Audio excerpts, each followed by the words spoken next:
Greetings from San Pedro, where the summit is about to start, but I have taken time out to report to you on Cabinet's first retreat, which took place last week. My ministers and I held in-depth discussions on the draft budget for fiscal year 2022-2023. We reviewed the IMF's concluding statement issued at the end of its recent Article 4 consultation. While the IMF hailed our impressive economic performance, they cautioned that economically we're not out of the woods yet. Therefore, the Cabinet approved a budget that is prudent and pragmatic. We will emphasize an ambitious social policy agenda which centers on bringing relief to the more vulnerable among us, expanding the NHI program while continuing to rebuild the Belizean economy in partnership with the private sector, the unions, and non-governmental actors. We received a detailed report from the ministerial team which met with the joint unions. Significant progress was made in these discussions towards finding a path to restoring benefits for public officers and teachers.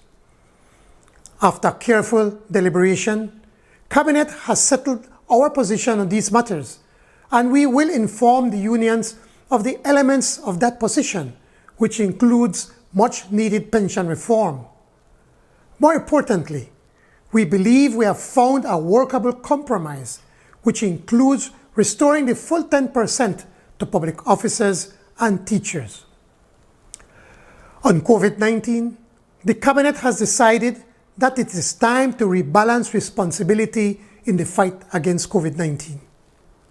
For some 2 years, the government has responded to the pandemic by embarking on a massive public health campaign, securing hundreds of thousands of vaccines, heavily imposing restrictions on personal freedoms, and curtailing social and economic activities.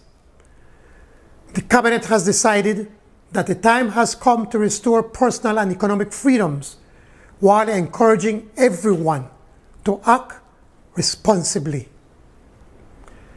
Effective 1st March, the curfew will be lifted. The Minister of Health will provide more details of the process by which we will lift all measures during the month of March as we move towards normalcy on 1st April 2022. We continue to urge Belizeans to get vaccinated, and for those who have not yet been boosted, we urge you to do so. My Cabinet recognizes that there is a pressing need to address social issues, such as the rising cost of living increases. While price increases are due largely to external factors, we believe that there are steps that can be taken by government to ease the hardship. We are actively reviewing the basket of goods on which tax relief can be granted. We'll vigorously increase enforcement of price controls and adopt measures to curb price gouging. Another important issue discussed during the Cabinet retreat was governance. In this regard, there was a strong sense that constitutional reform is needed to strengthen democracy in Belize. The Constitution is designed around a dominant cabinet and two main political parties. These structures, which were designed in the previous century, must be reviewed and reformed to meet the needs of a more democratic Belize.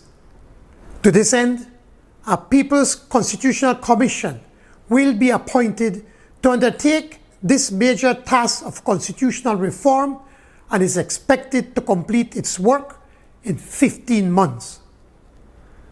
Since taking office, we have done what was necessary to rescue Belize from financial disaster, protected Belizeans from the COVID-19 pandemic, and we started to implement our social justice agenda set out in planBelize. we will continue the work and press on with delivering on our promise to build a nation where everybody wins. I thank you.